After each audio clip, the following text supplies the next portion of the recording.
മാർക്കാക്കിയിട്ടൊന്നുമില്ല. ഇന്ന് ബദറിലെ പൊതു ഖബർസ്ഥാനാണ് ഈ ഖബർസ്ഥാൻ. ഇതിന്റെ ഉള്ളിൽ ബദർ യുദ്ധത്തിൽ ഷഹീദായ എത്ര ആളാണ് ബദർ യുദ്ധത്തിൽ ഷഹീദായത് അറിയാം? 313 ആള് മരിച്ചിട്ടില്ല. എത്ര ആള് മരിച്ചത്?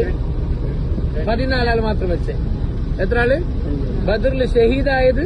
14 ആള് മാത്രം. ആ 14 ആളെ പേര് വലിയ മാർബിൾ ഫലകത്തിൽ അപ്പുറം സർക്കിളിൽ എഴുതി വെച്ചിട്ട് നമുക്കത് വായിക്കാൻ പറ്റും. അവരെ അടക്കം ചെയ്ത ഖബർസ്ഥാനാണ് ഈ ഖബർസ്ഥാൻ.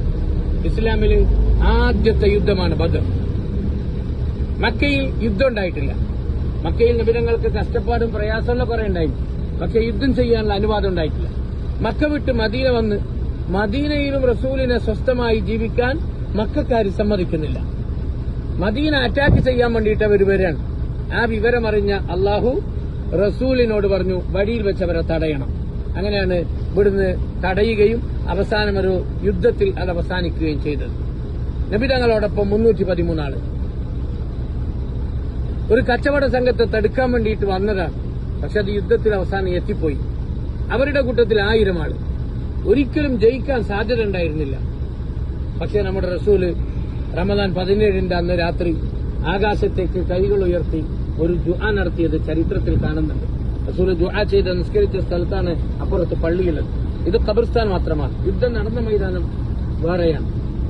ആ പ്രാർത്ഥനയ്ക്ക് ഉത്തരം കിട്ടാൻ ഒരു പ്രഭാതം വരെ മാത്രമേ കാത്തു നിൽക്കേണ്ടിയിരുന്നുള്ളൂ. ആ രാവിലെ ആകാശത്ത് നിന്ന് 5000 മലക്കുകൾ വിശ്വാസികളെ സഹായിക്കാൻ വേണ്ടി ഇറങ്ങി. ജിബ്രീൽ അലൈഹിസ്സലാം പോലും കുതിരപ്പുറത്ത് യുദ്ധം ചെയ്യുന്നത് ഞാൻ കണ്ടു എന്ന് മുഹമ്മദ് റസൂലുള്ളാഹി സ്വല്ലല്ലാഹു അലൈഹി വസല്ലം. ജിബ്രീൽ പലപ്പോഴും വന്നിട്ടുണ്ട്. പക്ഷേ ഒരു യുദ്ധത്തില് മുസ്ലിമീങ്ങളെ സഹായിക്കാമെന്നത് ബദറിൽ മാത്രമാണ്. അബൂജഹലിന്റെ തല പോയത് ബദറിലാണ്. മക്കയിൽ അറിയപ്പെട്ട 70 നേതാക്കന്മാർ മരിച്ചത് ബദറിലാണ്. അവരെ കുഴിച്ചുമൂടിയ കിണർ ആ യുദ്ധ മൈതാനത്ത് നടുവിൽ നമുക്ക് കാണാൻ കഴിയും. നിങ്ങൾ നോക്കൂ, നമുക്കിവിടെ ആദ്യത്തെ ബാധ്യത എന്ന് പറയും, നമുക്ക് ഇസ്ലാമിന് വേണ്ടി ഞാനും നിങ്ങളൊക്കെ ഇന്ന് മുസ്ലിം എന്നുള്ള അഡ്രസ്സിൽ ഇങ്ങോട്ടേക്ക് എത്താനുള്ള കാരണക്കാരറിയും ഈ 14 ആള് ജീവൻ കൊടുത്തതാണ്. അന്നെങ്ങാനും അവർ യുദ്ധം ചെയ്യാതെ പിന്മാറിപ്പോയിരുന്നെങ്കിൽ ലോകത്ത് ഇസ്ലാം ഇല്ല. ഇസ്ലാം അതോടെ അവസാനിക്കായിരുന്നു.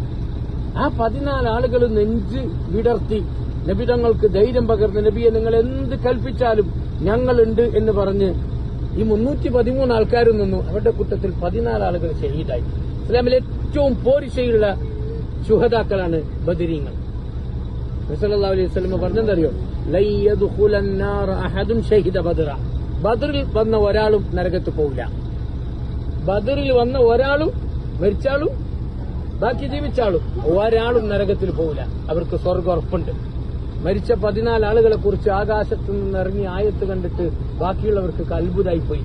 സ്വർഗത്തിലെ പാറിക്കളിക്കുന്ന കിളികളാണ് ബദരീങ്ങൾ എന്ന് അല്ലാഹു സുബ്ഹാനഹു വ തആല അവരെ കുറിച്ച് ഖുർആനിൽ ആയത്തിറക്കി. ജീവിച്ചിരിക്കുന്നവരോട് പറഞ്ഞെന്തറിയോ? നിങ്ങൾ എന്തെങ്കിലും തെറ്റ് ഇനി ചെയ്താൽ പോലും അല്ലാഹു നിങ്ങളെ ശിക്ഷിക്കൂല, നിങ്ങൾ ബദർ യുദ്ധത്തിൽ പങ്കെടുത്തതുകൊണ്ട്. ഈ കാലത്ത് ബദർ യുദ്ധത്തിൽ പങ്കെടുത്ത പലരും പല തെറ്റും ചെയ്തു. പക്ഷേ അധികാരികൾ അവരെ ശിക്ഷിച്ചില്ല. കാരണം അല്ലാഹു പറഞ്ഞത് ബദറിൽ പങ്കെടുത്ത ആള് എന്ത് തെറ്റ് ചെയ്താലും ഞാൻ അവർക്ക് ശിക്ഷ കൊടുക്കില്ല, ഞാൻ മാപ്പ് കൊടുക്കും. കാരണം അവർ ബദറിൽ പങ്കെടുത്തവരാണ്. അത്ര വലിയൊരു യുദ്ധമാണ് ഇസ്ലാമിലെ ബദർ. ആ ബദർ ശുഹദാക്കൾ അടക്കം ചെയ്ത ഖബർസ്ഥാനിൽ ആദ്യം നമുക്ക് അവരോടൊരു സലാം പറയാം. പറഞ്ഞോളൂ, അസ്സലാമു അലൈക്കും യാ ശുഹദാഉ ബദർ യാ ശുഹദാഉ ബദർ വഇന്നാ ഇൻഷാഅല്ലാഹ് ലാഹിഖൂൻ നസ്അലുല്ലാഹ ലനാ വലക്കും العافية يغفر الله لنا ولكم. അല്ലാഹു സ്വർഗ്ഗത്തിൽ ഇവരുടെ അയൽവാസികളായി നമുക്കും ഇരിക്കാനുള്ള തൗഫീഖ് അല്ലാഹു എത്തിക്കുമാറാകട്ടെ.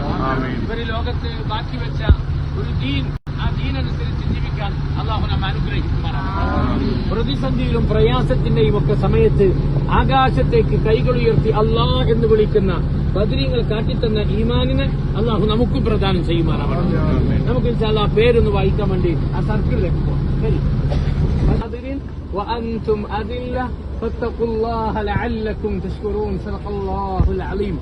നിങ്ങൾ ബദറിൽ അല്ലാഹു തീർച്ചയായും നിങ്ങളെ സഹായിച്ചിട്ടുണ്ട്. അന്ന് നിങ്ങൾ ദുർബലരായിരുന്നു. അതുകൊണ്ട് നിങ്ങൾ അല്ലാഹുവിനെ സൂക്ഷിക്കണം. അല്ലാഹു നിങ്ങൾക്ക് നന്ദി ചെയ്തേക്കാം എന്ന ഖുർആനിലെ ഒരു വചനമാണ് അവിടെ എഴുതി വെച്ചിട്ടുള്ളത്. പിന്നെ കാണുന്നത് അസ്മാഉ ശുഹദാഉ ഗസ്വത്ത് ബദർ.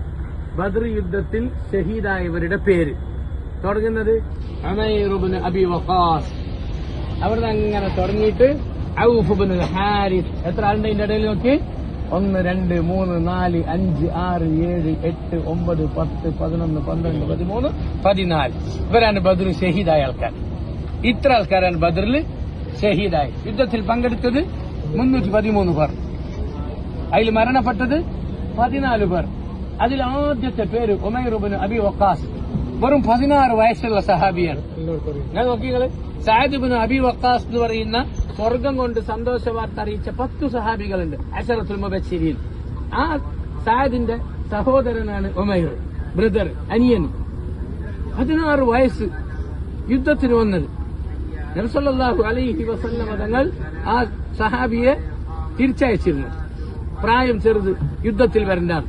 പക്ഷെ റസൂലിന്റെ കൈ പിടിച്ചിട്ട് എന്നെ തിരിച്ചയക്കരുത് നബിയെ എന്ന് പറഞ്ഞ് കരഞ്ഞപ്പോ റസൂൽ എന്ത് ചെയ്തു? കൂടെ കൂട്ടി.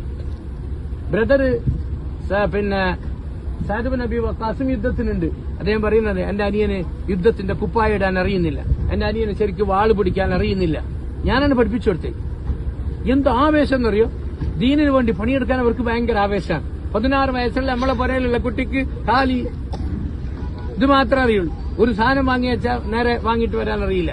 പക്ഷെ ഇവിടെ 16കാരൻ ബദരീങ്ങളുടെ ലിസ്റ്റിൽ 1ാമത്തെ ആള്, 16ന്റെ പ്രായത്തില് പ്രായപൂർത്തി എത്തുന്നതേ ഉള്ളൂ.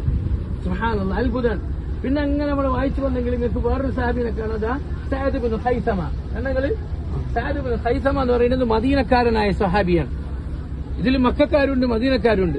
കാരണം 200 ചില്ലാനം ആളുകൾ മദീനക്കാരായിരുന്നു നബീന്റെ ഒക്കെ ഉണ്ടായത്. 60 ചില്ലാനം മക്കക്കാരായിരുന്നു ഈ 313. അങ്ങനെ മിക്സ് ആയിട്ടുണ്ടായത്. ഈ സഅദ് ഇബ്നു ഖൈസമ മദീനക്കാരനായ സഹാബിയാണ്. ഇസ്ലാം സ്വീകരിച്ചിട്ട് വെറും 1.5 വർഷം മാത്രം പ്രായമായി. ബദറിലേക്ക് റസൂൽ വിളിച്ചപ്പോ വാപ്പയും വന്നു, മകനും വന്നു.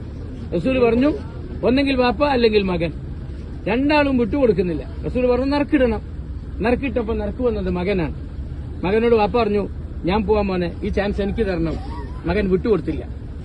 അങ്ങനെ ഇസ്ലാമിന് വേണ്ടി ആവേശത്തോടുകൂടി വന്ന് ബദറിന്റെ പെരുമാറിയിൽ ഷഹാദത്ത് വരിച്ച സഹാബിയാണ് സഅദ് ഇബ്നു ഖൈസമ. നിങ്ങൾ അവസാനം നിങ്ങൾക്ക് മറ്റൊരു പേര് കൂടി കാണാം, ഉമൈർ ഇബ്നുൽ ഹമാം. ബദർ യുദ്ധം നടക്കുമ്പോൾ സ്വർഗത്തിന്റെ മണം എന്റെ മൂക്കിലേക്ക് അടിക്കുന്നു എന്ന് റസൂലിനോട് പറഞ്ഞ സഹാബിയാണ്.